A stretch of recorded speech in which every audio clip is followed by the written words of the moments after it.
Добрый день, уважаемые горожане.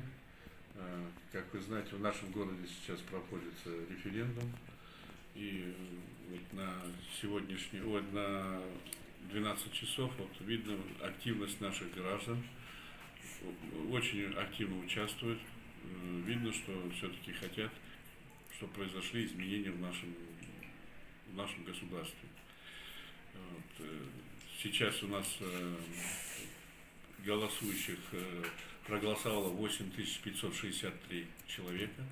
Общее число численности по городу составляет у нас 19615 человек. Та активность, которая сейчас проявляется нашими гражданами, показывает, что все-таки наши граждане, жители нашего города очень хотят повлиять как-то на изменения, которые будут происходить в нашем государстве.